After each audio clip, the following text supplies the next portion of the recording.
Sean ustedes bienvenidos. Esta semana les traemos un personaje apasionante, sin el que seguramente la historia de la medicina hubiera quedado llena de huecos sin sentido. No se preocupen, en un momento entenderán de lo que les hablo. También nos visita un autor con una novela excepcional, no les va a decepcionar, y también esta semana vuelve nuestro compañero Antonio Checa y sus historias de la gente. Bienvenidos a Enigmas de la Historia.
Sigmund Freud dijo una vez algo así como que si quieres vivir, tienes que prepararte para morir. Y tan cierto como que tuvo una vida interesante es que el hombre conocido como el padre del psicoanálisis murió en Londres el 23 de septiembre de 1939. Sus ideas no solo supusieron un formidable avance en el tratamiento de las enfermedades mentales, también tuvieron un impacto cultural brutal. La libertad que hoy damos por sentada a la hora de hablar abiertamente de nuestros sentimientos más profundos, de nuestras preferencias sexuales o nuestros demonios personales, derivan finalmente de sus ideas. Freud expuso el concepto del inconsciente, un conjunto de impulsos racionales en conflicto. Muchas de sus ideas han pasado a formar parte de nuestro vocabulario: la envidia del pene, el principio del placer o el lapsus freudiano. Freud siempre fue una figura polémica, ciertamente. Algunos, lejos de considerarle un genio, pensaban que era un charlatán, simplemente un charlatán obsesionado con el sexo, cuyas teorías especulativas eran imposibles de probar y que sus métodos eran, pues, claramente peligrosos. Aún a día de hoy, las doctrinas de Freud siguen siendo, pues, objeto de debate, pero lo que está fuera de toda duda es que su innovadora geografía de la mente debatió los tabús y los acuerdos preconcebidos de tal forma que cambió para siempre nuestra concepción del yo, de nuestro yo mismo. Pero antes de sumergirnos en su figura, quizá deberíamos explicar en pequeños trazos qué es el psicoanálisis.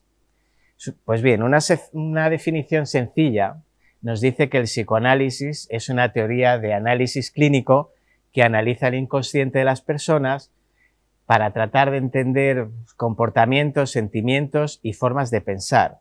Sin embargo, pues esa teoría contiene muchas más definiciones y variantes que Freud persiguió a lo largo de toda su vida. Veámoslo.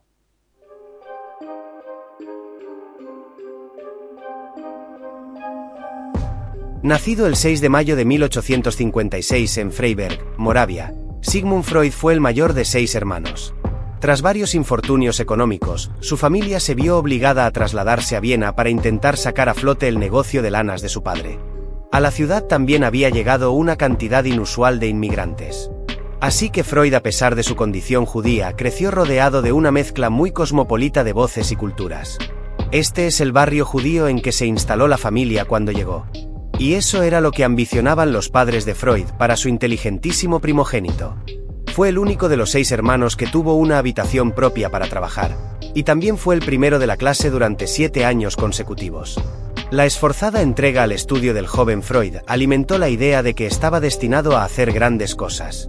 Encontraba inspiración en las civilizaciones antiguas, en la gloria de Grecia y en la grandeza de Roma, y llegó a sentirse identificado con imponentes figuras heroicas de la historia y la literatura, como Moisés, Aníbal y Alejandro Magno. Ante el progresivo ambiente de antisemitismo que se alentaba en la capital austríaca, Freud, como otros muchos judíos, decidió cambiarse el nombre y pasó de llamarse Sigismund a llamarse Sigmund, el nombre con el que sería conocido a partir de entonces. Entre 1884 y 1887, Freud escribió una sucesión de artículos en los que abogaba por el uso de la cocaína con fines terapéuticos, y en algunos experimentos posteriores demostró las propiedades de la cocaína como anestésico local, y fue un fuerte defensor de su consumo. En 1884, publicó un artículo titulado «Sobre la coca», en el que ofrecía una formidable cantidad de datos sobre la historia del uso de esta planta en Sudamérica, su exportación a Europa, sus efectos en los seres humanos y los animales, y sus múltiples usos en terapéutica.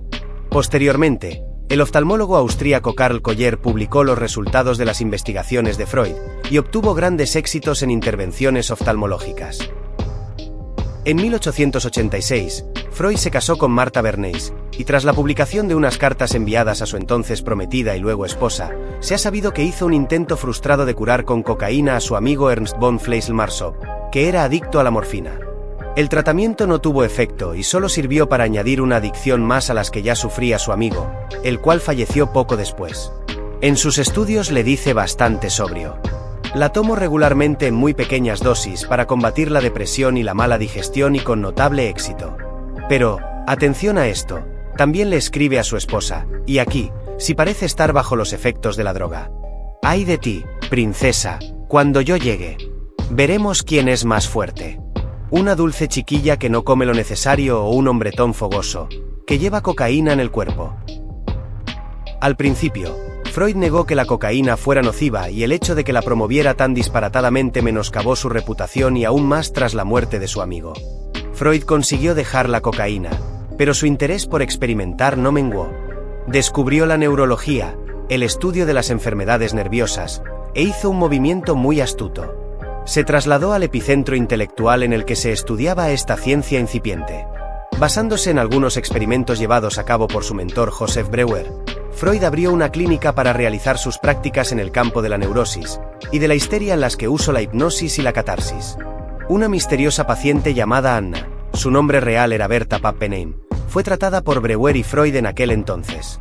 El caso de Anna fascinó a Freud, en parte por sus síntomas extremos, pero también por el innovador tratamiento que ideó Breuer. En las consultas, Breuer sumía a Anna en un estado de hipnosis, en el que revelaba episodios tristes de su historia personal. En sus conversaciones, Anna revivía recuerdos significativos o dolorosos que había olvidado o bloqueado y suprimido de alguna manera. Breuer descubrió que podía relacionar los numerosos síntomas de Anna con aquellos traumas. Anna era incapaz de beber agua y Breuer lo asoció con un incidente que le había relatado un día, que había visto a un perro al que su dueña daba de beber en su mismo vaso. Y una vez que expresó aquella sensación de repugnancia, la hidrofobia desapareció. Freud pensó que Breuer podía haber dado no solo con una explicación, sino también con una cura para la histeria. Poco después Freud abandonó estas técnicas, y su colaboración con Breuer, en favor de la asociación libre, base del psicoanálisis, técnica con la que creyó poder aliviar los síntomas de sus pacientes. En su nueva consulta, más amplia que la anterior, Freud se encontró con un problema. No todos sus pacientes respondían a la hipnosis. Así que tuvo la genial idea de convertir ese desperfecto en virtud y desarrolló su propio modelo de psicoterapia.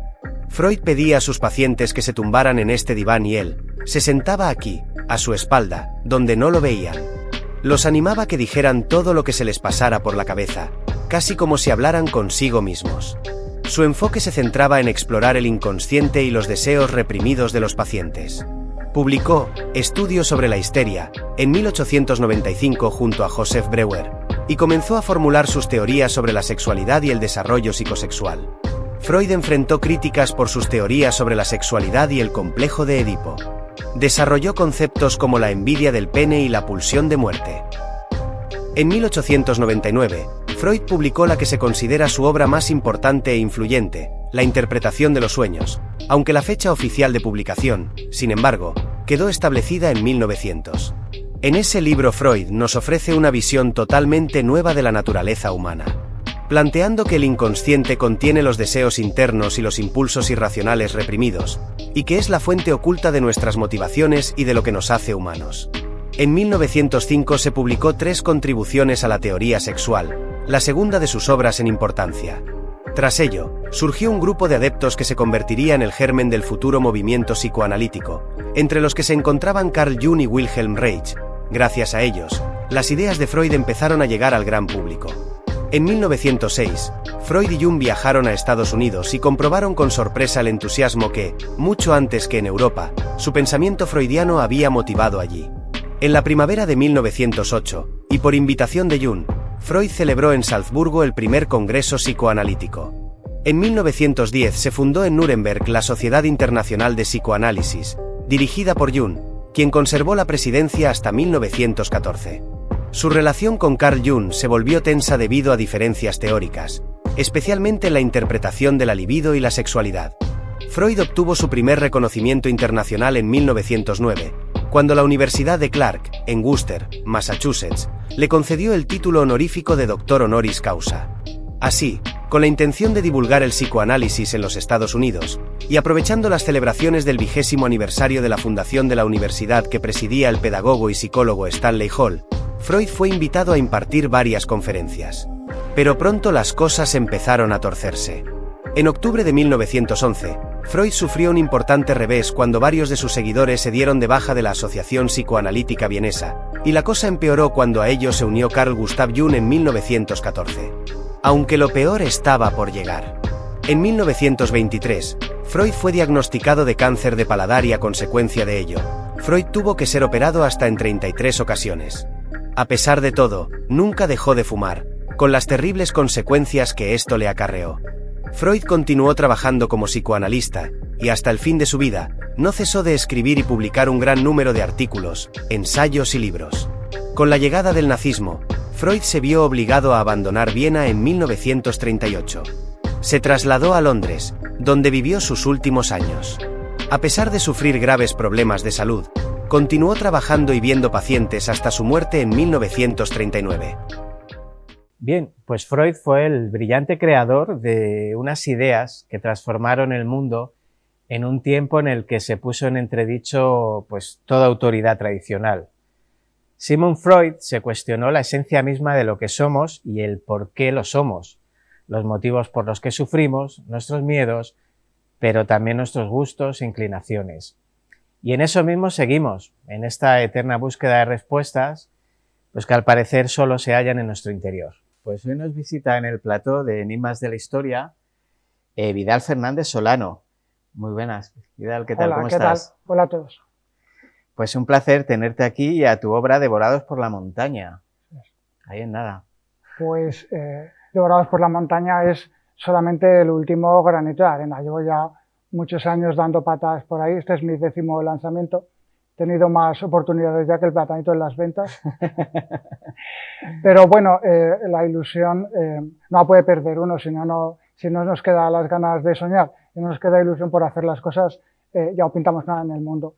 Así que, pues bueno, esta es mi última novela. Es una novela negra, es una novela policíaca, ambientada en el norte de España, y tiene un punto de fantasía porque mis novelas, todas, yo escribo literatura de género, pero siempre tiene todo un punto de fantasía. En este caso es una pareja de policías que van a investigar unas desapariciones y se encuentran muchas cosas más. Se encuentran sectas, se encuentran narcotráfico. Bueno, no voy a destripar la novela, pero No. digamos que el mejor arma es el gancho. Mis novelas, una vez que las empiezas, está garantizado y no las puedes dejar. Y en un paisaje como Luego el lo del que te norte. comentaba antes, si no te gusta, pues para calzar la mesa, un zapatero, lo que haga falta. Y lo que te decía, ambientada en el norte, que da para mucho misterio el norte, ¿verdad? Sí. Yo empecé, mis primeras novelas tiran más bien hacia el terrorcillo. No es un terrorcillo muy intenso, pero luego ya he ido metiéndome en muchos charcos, en ciencia ficción, en narrativa histórica, pero siempre un poco a mi manera, metiendo un puntín fantástico, pues porque es lo que me gusta, ¿no? Es la marca de la casa. Sí. Pero sobre todo, en todas mis novelas lo que prima, el ingrediente principal, es la intriga. El asunto es que no despegar al lector del libro. Está cortado en escenitas para que pueda uno ir al cuarto de baño y todo eso, y al final es lo que me está valiendo. Eso te iba a decir. Ya he conseguido publicar 10 novelas. Tú eres de los autores que me pongo a leer y ya no me dejas irme a dormir hasta que no termine. Sí. Bueno, ahora mis 10 hijitos están repartidos en 2 editoriales. Ahora estoy con Esqueleto Negro, que me he metido un poco más en otras historias aparte de escribir. O sea, también hago un poco de relaciones públicas, hago informes de lectura, valoro manuscritos, meto un poco más del otro lado del espejo. Pues siempre nuevas experiencias, ¿no? O sea, esta noche estoy aquí hablando contigo. ¿Y qué tal al otro lado del espejo? ¿Qué tal te va? ¿Cómo Bueno, te sientes? esto es como la tienda, pues el escaparate es una cosa, pero luego dentro de la tienda es otra. Pues bien, todo lo que consiste en que uno pueda ir probando cosas nuevas, pues siempre le estimula a uno a seguir adelante. Hoy, por desgracia, hoy en día leer los libros no está de moda, pero Sí. te hace ilusión ver tantas horas de trabajo reflejadas ahí y, bueno, ver las cosas desde dentro también le aporta a uno muchísimos datos que de otra manera no tendría. A la hora de ponerte a escribir un libro, pues te das cuenta de lo que viene después, de la postproducción. Bueno, Vidal, háblame un poquito de ti. Bueno, yo de profesión no soy escritor, yo soy administrativo. He trabajado muchos años de contable y ahora trabajo, no voy a decir marcas, ahora trabajo para una conocida compañía aérea. Pero yo soy administrativo y hace ya muchos años empecé a escribir. Al principio escribía relatos cortos, historias cortitas, pero luego ya un día pues me vestí de largo y dije, bueno, vea, yo me lo tomo todo muy en serio, me lo tomo todo demasiado en serio. Dije, yo esto lo tengo que aprender y lo tengo que hacer bien.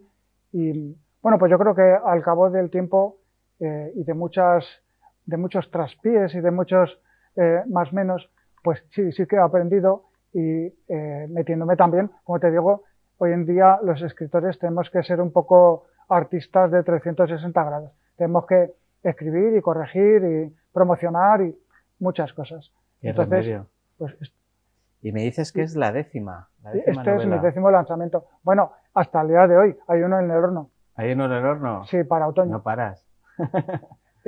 Sí, he tenido ahí un parón pequeño por cuestiones personales, pero no paraba. O sea, he tenido unos años, en serio, llevo ya 15 años.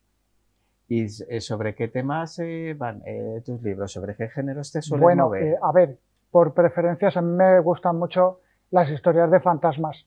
O sea, las que más me ha gustado escribir son mis novelas que tienen fantasmas. Pero ya te digo que también he tocado otros puntos como ficción futurista, tipo Mad Max, como la saga Mad Max. Sí. O también he escrito narrativa histórica. He estado muy relacionado con gente que escribía narrativa histórica y un poco de terror, algo de, por llamarlo de alguna manera, de hombres lobo.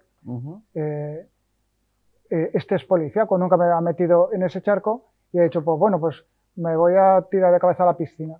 Y ahí está y como podéis ver, mis portadas todas son de Angélica Majarrell, que es una artista gráfica, sobre todo es una artista, con muy pocas pistas sabe sacar rápidamente la esencia de la historia. No sé si se ve bien la portada, pero es muy llamativa. Muy llamativa. Sí, todas las portadas de mis novelas son muy llamativas. Se ve una montaña, no sé si imagino que sí se verá la calavera. Bueno, el asunto es que parece que sí, que a la gente, esto es en un pueblito que está cerca de Cangas de Onís, las localizaciones son auténticas, me he estudiado un poco el mapa, parece que sí, que a la gente, es como Twin Peaks, parece que a la gente se le lleva el bosque, pero bueno, no es el bosque. Al final te mueves muy bien por el suspense, ¿no? Por lo que veo. Bueno, te mueves muy cómodo. Muy cómodo. Por el suspense. Sí, bueno, a ver, siempre tiene uno un poco que hacer deberes antes de ponerse a hacer nada. Esto no se trata de, bueno, a ver si viene la musa ni nada de eso, yo no soy así. Yo soy estajanovista, yo digo, voy a escribir la novela y ya está, y escribo la novela. ¿Eres muy metódico a la hora de escribir? Sí, o sea, yo digo, yo siempre soy flexible, digo, me doy 6 meses. Bueno, pues no, a lo mejor yo no me acuerdo cuánto tardé en escribir esta, pero la de ahora, la que tengo entre manos, pues la voy a adelantar de plazo. Es un poco más un hábito, decir, venga, ahora estos 3-4 meses me voy a dedicar a hacer esto, porque luego toca lo que te he comentado, toca volver a leerla, corregir, recortar, añadir, dársela a gente para que la lea, porque uno no ve el bosque si está cerca de los árboles, entonces es conveniente que alguien de fuera aprecie los hilos sueltos y todo eso. Sí, además que los ven mejor que Sí, nosotros mismos. La retroalimentación es muy necesaria Sí. en este caso. Bueno, ¿y qué influencias tienes? Sobre todo a la hora de escribir, que tú encuentres en ti mismo, porque hay en luego mis años hay mozos, invisibles. antes de la guerra, Sí. cuando tenía 18 o 20 años me gustaba mucho leer Stephen King. Ujú. Ahora ya no me gusta leer Stephen King. Ahora leo mucha novela policíaca. Bueno, en realidad leo cualquier cosa que me pongan por delante, excepto quizás novela romántica. La novela romántica nunca me ha hecho mucho tirín. En todas mis novelas hay una historia transversal romántica, dependiendo de la historia, pero bueno, siempre hay un poco, porque en la vida hay un poco de todo. Hay amor. Pero mi primer envenenador fue Stephen King. Cuando yo tenía 18 o 20 años las leí todas. Clive Barker. Tuve una época en la que leía mucho Terry Pratchett, ese tipo de autores. Sí. Ahora ya no, ya me he hecho mayor y ya, pues, bueno, del último que ya he leído me ha gustado mucho Dolores Redondo. Me gusta mucho cómo escribe, cómo explica las historias. ¿Y cómo son tus historias a la hora? ¿Son muy descriptivas? ¿Son más de una tensión? ¿Más de que el lector imagine? Pues depende de la historia. Uno tiene que marcar el punto, depende de lo que esté hablando. En este caso, los giros de la historia van porque los dos policías van encontrando cosas que no esperan. Incluso pues hay un juego de rol online que parece... bueno, dejo ahí el punto un poco al albur de cada lector. Ni tampoco te lo puedo decir porque entonces se destripa la historia. Pero la gracia es que cada vez que doblan una esquina se encuentran algo que no estaban buscando. Ellos les mandaron allí a buscar un joven que había desaparecido, pero luego lo que se destapa allí es mucho más grande y es más grande y es más lúgubre. La historia es que la esencia humana es a veces un poco autodestructiva. O sea, vas enganchando al lector para que te siga y te siga. La gente que lo ha leído y tal me ha hecho, por ejemplo, mucha mención en los personajes. Me dicen que los personajes que están muy... Claro, los personajes son personas reales, están muy vivos. Uno siempre encuentra uno con quien identificarse. Y entonces eso es lo que te hace meter en la novela y olvidarte del señor que está escribiendo la novela, que es de lo que se trata, de que uno no aparezcan los personajes y sean los que defiendan la propia historia. Claro. ¿Eres muy de novelas corales de muchos personajes? ¿O te gusta que sea como más cerrada la trama, más en pocos personajes? A ver, una novela no es un cuento, un relato con 4 personajes va de sobra. Sí. Una novela tiene que haber más gente porque uno tiene que... A mí me gusta explicar las tramas de forma paralela, o sea, no es una única trama que va en dirección hacia adelante, sino que hay varias tramas que se cruzan. He tenido alguna novela que me ha costado mucho acabarla por este tema, porque había demasiada gente, demasiadas tramas cruzándose. En este caso, pues sí, efectivamente hay 2 o 3 tramas y cada una necesita unos pocos personajes. Además de que luego, siempre en una novela, hay personajes de atrezo. Los necesita uno en determinado momento y luego ya no los necesita. Ahora ya la gente ha empezado a preguntarme, ¿y voy a salir en tu novela? Digo, espera, que todavía no he matado a nadie. ¿Y me puedes adelantar un poquito de la que tienes en el horno? Aunque sea la que tengo en el horno, bueno, te voy a adelantar un poco, por ser tú. Pero es secreto. Estoy escribiendo una historia que empieza, va de una niña que tiene digamos, un poder de ver más allá, que es presciente. Y antes de esta historia hay 2 historias. O sea, digamos que va el malote de la historia, que es un resucitado. Y esto pasó de verdad. Era el líder de una secta que indujo a suicidarse a 1 millar de personas allá por los finales de los años 70 en la Guayana inglesa. Entonces, en mi novela, este señor resucita y luego hay una segunda historia unos pocos años después, porque este señor encuentra una chiquilla que tiene para volver a resucitar a todos sus fieles. No te puedo decir más. Y ahora ya la última niña, que está en la actualidad Entonces esta es la que definitivamente se va a encontrar con este aparecido y hasta ahí podemos destapar. Pues ya es bastante, joder, tiene muy buena pinta, ¿eh? El final pues hay que esperar a después del verano. Muy bien. ¿Con esqueleto negro lo haces también? Sí, a ver, me tiene que dar un poco de tiempo, todavía no la he terminado, me tiene que dar tiempo de corregirla, lo que te digo, claro. de pasarla Ya por el tienes rastrillo. toda la labor tú. Claro. Y luego ya cuando esté limpita, ya la mando para maquetar y me tienen que hacer una portada. El proceso es mucho más que escribir una novela. Sí. Eso es solamente las primeras 300 horas de trabajo. Luego vienen otras 300 que no se ven. Exactamente. Bueno, Vidal, pues un placer haberte tenido aquí. Pues igualmente. La verdad que me lo voy a leer con muchas ganas porque tiene mucha pinta. Aparte en la web de la editorial de Esqueleto Negro, ¿dónde la podemos encontrar? Uno la puede pedir en una tienda, la distribuye Cuares, que es una distribuidora que atiende a las tiendas, y si alguien quiere un ejemplar firmado en su casa, pues yo estoy en Facebook y en Instagram. Podemos apañarnos. Pues sí, lo pondremos. Que sea si queréis unas gotas de sangre en el libro, también. Tengo de sobra para todo el mundo. Perfecto, Vidal. Pues un placer haberte tenido aquí en Enigmas de la Historia. Y nada, pues quedas invitado para cuando estrenes el siguiente. Aquí te esperamos. Muchísimas gracias y encantado. Muy mejor. Pues nada, Vidal Fernández, muchísimas gracias.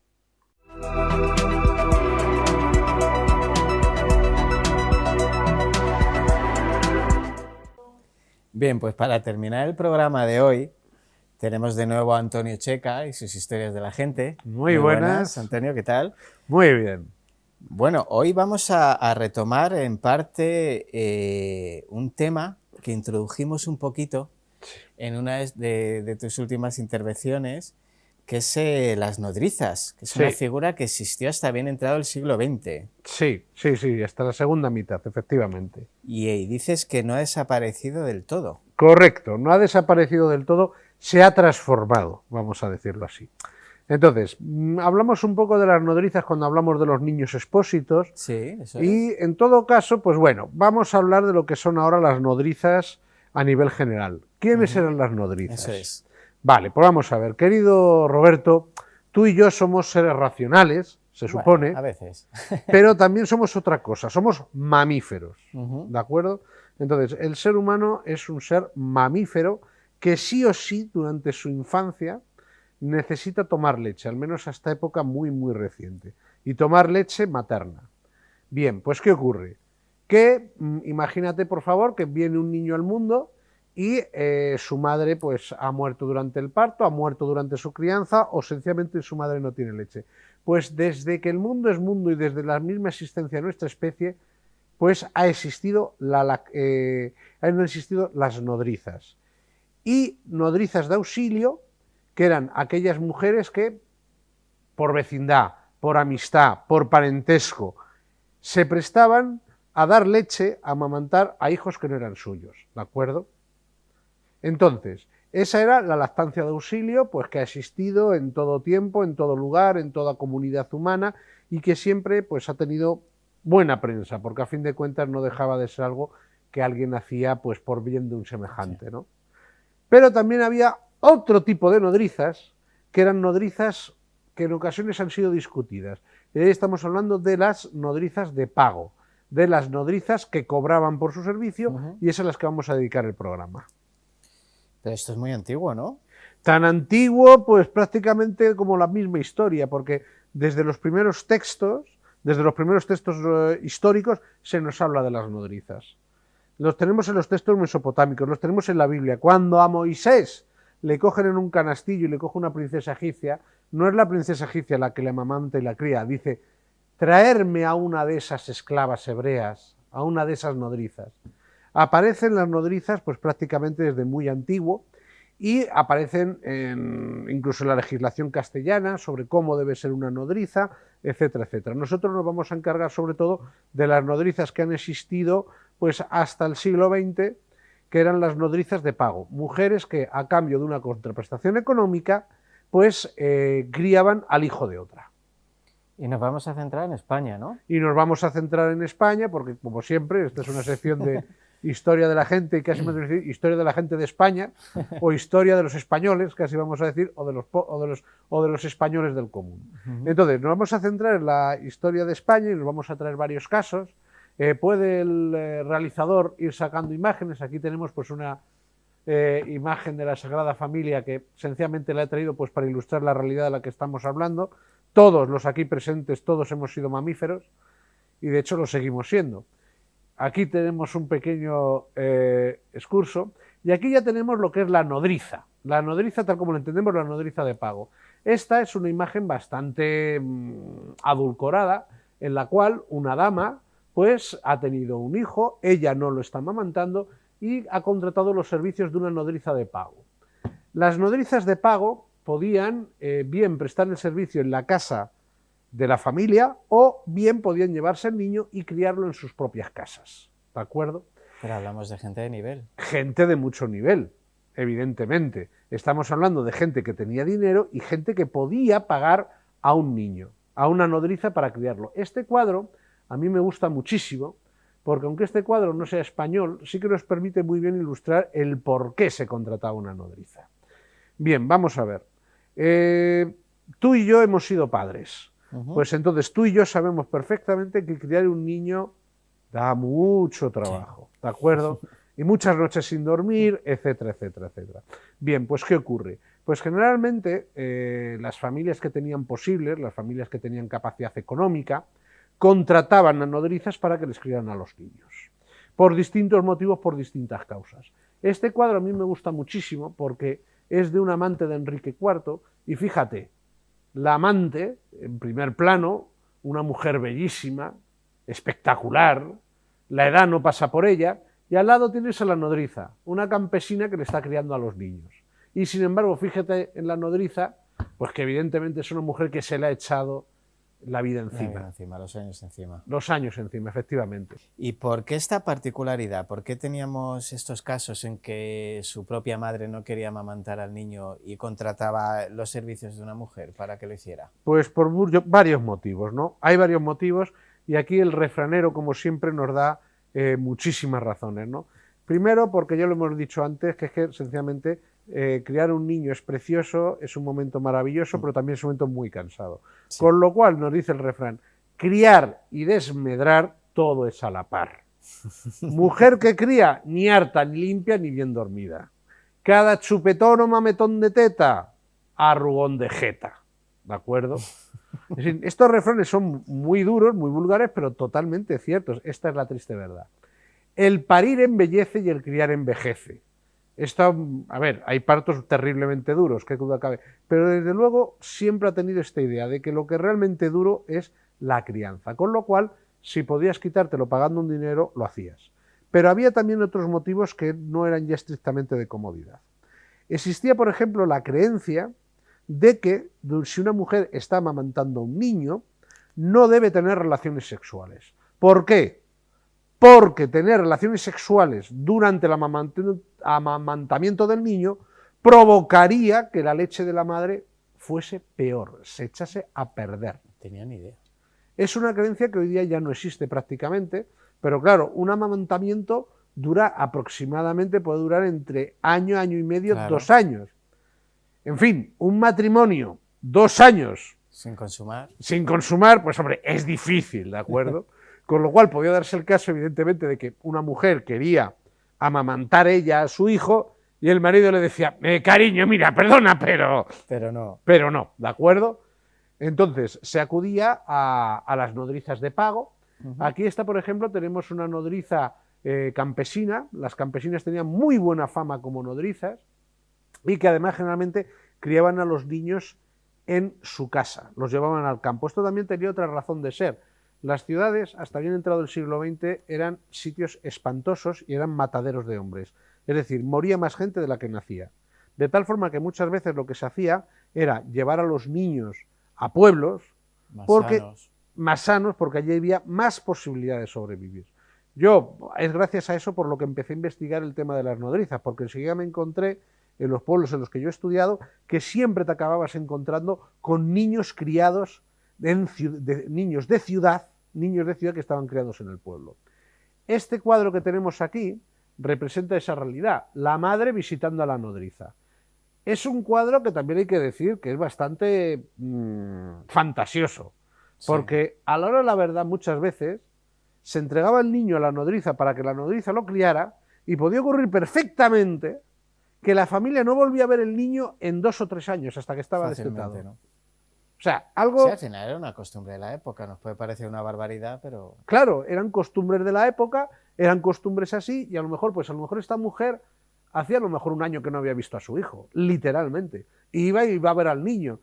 Y claro, esto nos lleva también a otra cuestión. ¿Qué cariño podían sentir esos niños hacia sus madres reales? Si realmente la que les estaba criando era otra persona, ¿no? Y luego también había otro factor importante, la comodidad, el sexo importante, el sexo que también estaba orientado hacia la supervivencia del niño se quedó en la ciudad. Y luego otro factor importante es que la mortalidad infantil era tan alta, pero tan alta, que una forma de intentar remediarla era tener el mayor número de hijos posible, sencillamente por haber que alguno nos viva. Claro, que alguno ¿Bien? sobreviva. Correcto. Entonces, ¿qué es lo que pasa? Que mientras que tú, y esto sí es científico y esto sí es así, mientras que una mujer está amamantando a un niño, es menos fértil. Con lo cual, si nos interesa tener muchos hijos, mira, cariño, no te vas a poner a amamantar, primero, porque yo no me voy a estar 2 años sin Ichiquirrisqui, y luego aparte nos interesa tener más hijos. De todas formas, hablamos de familias poderosas que vivían en grandes ciudades. Sencillamente familias que se lo podían pagar. Viviesen en grandes ciudades, viviesen en municipios pequeños, viviesen en pueblos, gente que se lo pudiera pagar. Y gente que se lo pudiera pagar, pagaba a una nodriza. Yo me he encontrado nodrizas, pues por ejemplo, en Fuencarral, que era un pueblo, nodrizas en Fuencarral que criaban al niño de alguien que vivía en Fuencarral, sencillamente porque querían contratar a una nodriza. Y ya está, ya está.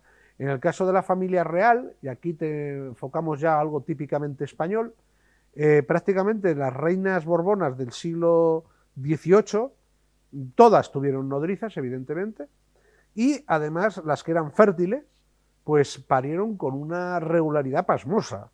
Es decir, cada 2 años y medio, uno.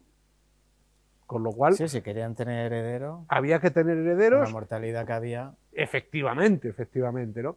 Y el caso es que aquí ahora vamos a tratar, vamos a acercar algo muy español. Este es un grabado que es una pasiega.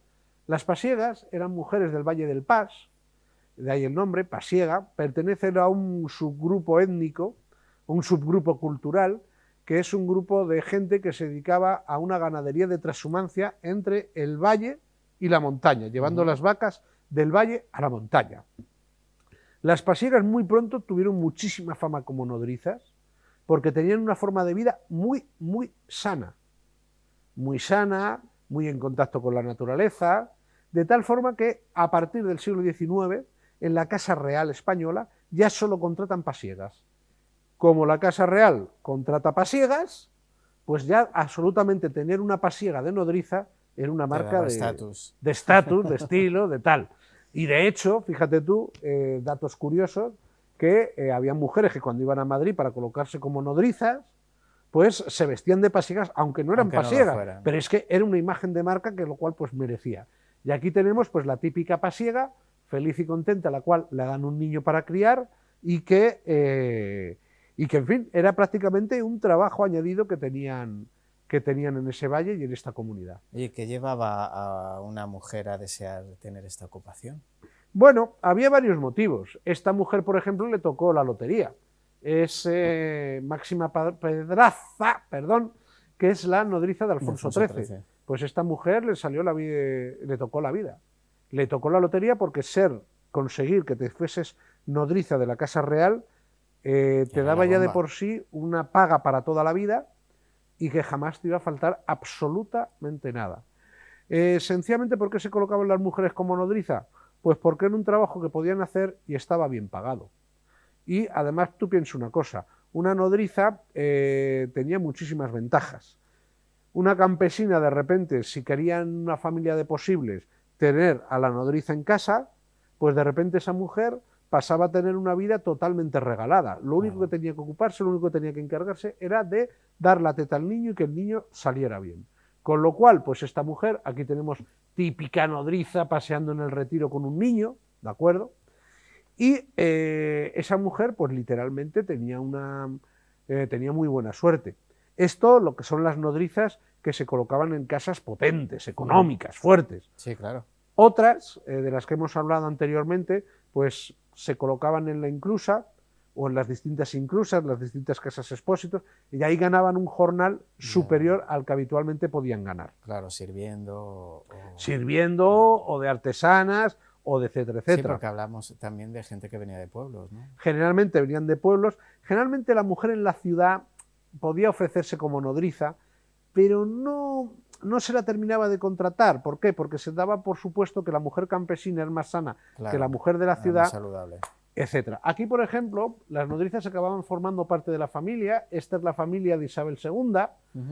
Y fíjate tú que abajo tenemos a dos de sus últimos hijos con sus respectivos nodrizas. Es que eso te iba a preguntar, ¿cómo eran las relaciones entre las nodrizas con esas criaturas y sus familias? Pues, a ver, sobre esto tenemos testimonios muy diferentes, ¿no?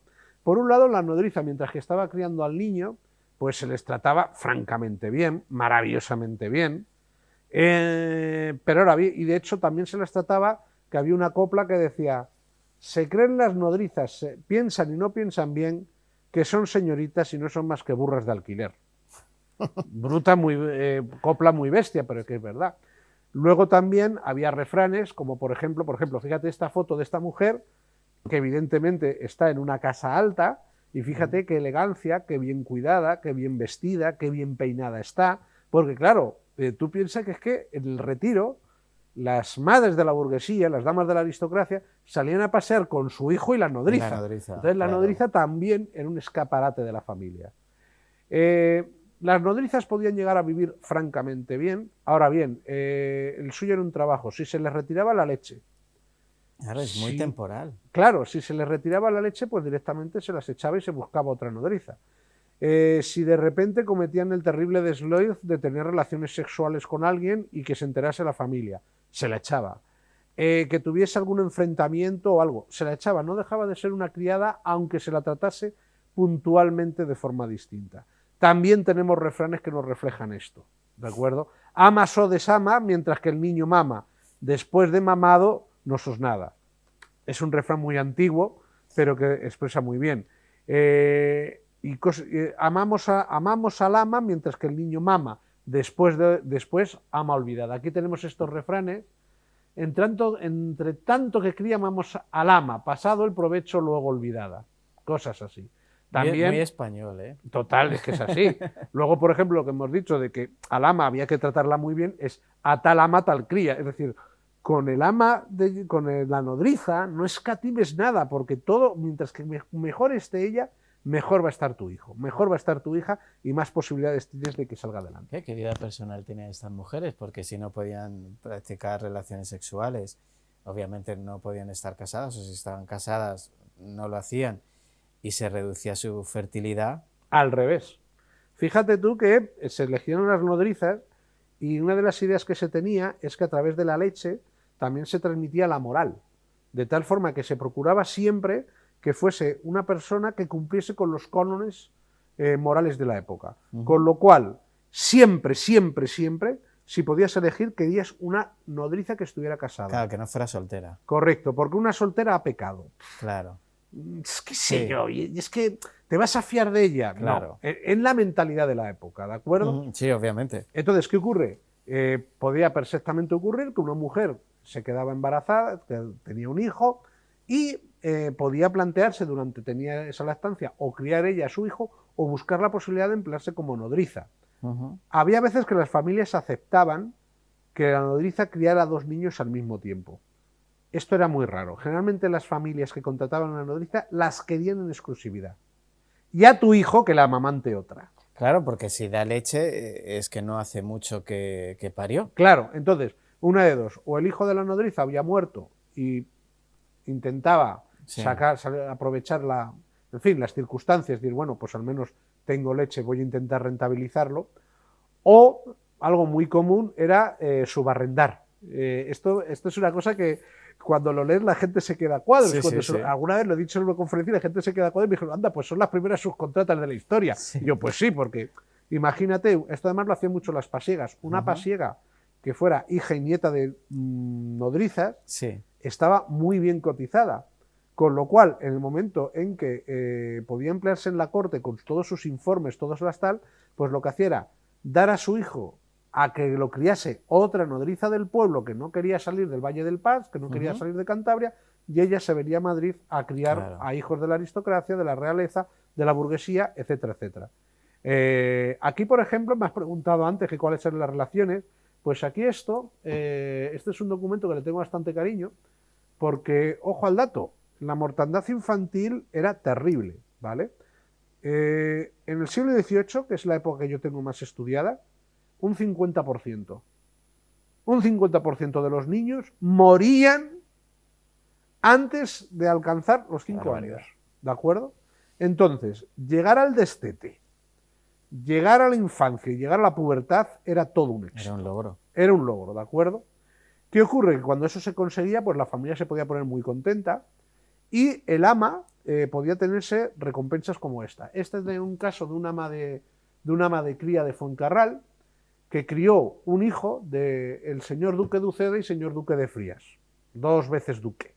Y este hombre quedó tan contento del servicio que le dio que le regaló una casa. Hoy diríamos la puso un piso, pues efectivamente. Y así fue, era esa relación. ¿Y cuándo desaparecen? Si es que han desaparecido las nodrizas. Hombre, las nodrizas han desaparecido y no han desaparecido. Siguen existiendo y ahora hablaremos. Pero me has hecho una pregunta de cómo eran las relaciones. Sí. Y hay que tener en cuenta, por ejemplo, aquí tenemos al pobre Carlos II. A Carlos II también le he traído porque, bueno, como todos los miembros de la realeza, fue criado por nodrizas. Y aquí esto nos habla muy bien y querría poner un ejemplo. Y es que Carlos II, la familia real estaba desesperada porque saliera adelante. Pero era un niño que era evidente que tal como había nacido, las posibilidades eran escasísimas. Eran mínimas. Vale, pues ¿qué ocurre? Aún así, salió adelante, murió con 42 años, que es buena edad para esa época. A ver si me es capaz de adivinar cuántas nodrizas llegó a tener. Pues imagino que un montón. Un montón, correcto, porque como veían que el niño no miraba para adelante, decían, a ver si le cambiamos la leche y tal. Bueno, pues un número. ¡Atrévete, hombre, Roberto, atrévete! Venga, te digo 10. Muy frío. ¿Para arriba o para abajo? Muy frío y venga para arriba. ¿Más de 10? Más de 10 y tienes que multiplicar. Vale. 30. Más. ¿Más de 30 nodrizas? Sí, según Germán... Acabó con toda la profesión. Acabó con muchas. Pues según Germán Maura, un historiador, que se molestó en contarla sin mirar toda la documentación, tuvo un total de 62 nodrizas. Madre de Dios. Hombre, la verdad es que la criatura estuvo enferma toda la vida. Estuvo enferma toda la vida. Carlos II... llegó a esa edad de milagro porque no era casi persona, así que tampoco... Sí, pero de él, eso sí, además que las primeras nodrizas que tuvo fueron de Fuencarral, y gracias a la leche de Fuencarral pudo tirar para adelante. Entonces, y nada. Y luego aparte, pues yo quería traer un testimonio literario que yo creo que ilustra muy bien lo que era la relación o la visión dialéctica entre los amos y las criadas.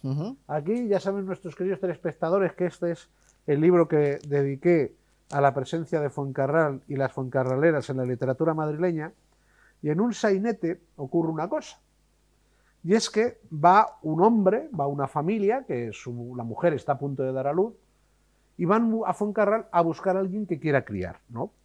Entonces, pues buscan a una señora que quiera criar, y esta dice, pues mire, dice, yo crié a uno de una marquesa y no hay en Madrid otra alhaja como ella. ¿Y cuánto ganabas?, pregunta el marido.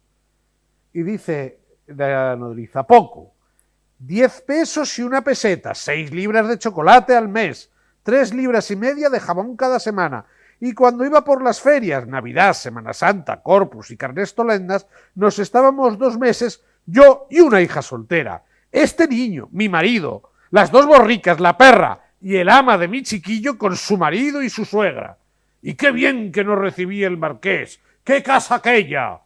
Y dice el marido, el que presuntamente iba a contratar, y ya ve cuál era lo que decía, y ya ve cuáles eran las exigencias. Yo os hubiera recibido con 2 cañones de A30. ¿De acuerdo?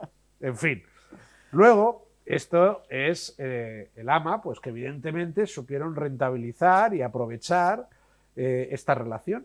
Era importante porque te podía, a lo mejor en toda tu vida no ibas a tener mayor oportunidad para juntar dinero, Claro. y muchas lo aprovechaban. Pero claro, ser ama de crías tampoco era cómodo, ¿de acuerdo? No debería. Entonces, aquí tenemos, me gusta mucho este sainete del gran Ramón de la Cruz, porque además tenemos las dos visiones, en las cuales pues hay una que dice, ay, pues sí, quiero ir a ser de cría, a ser ama de cría. Y le dice el marido, pues ya se ve, ahora está buena, irá a Madrid. La señora, es decir, la que va a parir, parirá una sanguijuela, te chupará las entrañas, sacarás poca monera y vendrás hecho un esqueleto que ninguno podrá verte.